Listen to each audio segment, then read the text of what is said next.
சீமான் போன்றவர்களை தமிழ்நாடு அரசு கைது பண்ணா அடுத்த முறை படுத்துக்கிட்டே ஜெயிக்கலாம். தமிழுறவுகள் அனைவருக்கும் வணக்கம். சீமானை கைது செய்தால் படுத்துக்கிட்டே ஸ்டாலின் ஜெயிக்கலாம், கதரும் சுந்தரவல்லி. இந்த தலைப்பில் தான் இந்த காணொலி நம்ம பேசுகிறோம்.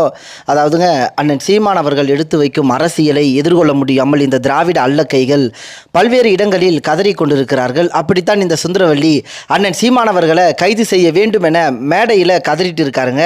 குறிப்பாக சீமான் அவர்களை கைது செய்தால் தமிழ்நாடு அரசு படுத்துக்கொண்டே வெற்றி பெறலாம் என முதல்வர் ஸ்டாலினுக்கு இந்த சுந்தரவல்லி அறிவுறுத்தி இருக்காருங்க. ஆளுகின்ற கட்சி செய்யக்கூடிய தவறுகளை சுட்டிக்காட்ட துணிவில்லாத இந்த சுந்தரவல்லி போன்றவர்கள் எல்லாம் மண்ணின் உரிமைக்காக, மக்களின் நலனுக்காக தொடர்ந்து போராடி வரும் அண்ணன் சீமானை கைது செய்ய சொல்லுவது வேடிக்கையான ஒன்று. அண்ணன் சீமானை கைது செய்தால் ஸ்டாலின் படுத்துக்கொண்டே வெற்றி பெறலாம் என இந்த சுந்தரவல்லி பேசியிருப்பதை நீங்க எப்படி பார்க்குறீங்கன்றத உங்களுடைய கருத்துக்களை தெரியப்படுத்துங்க. நன்றி, வணக்கம்.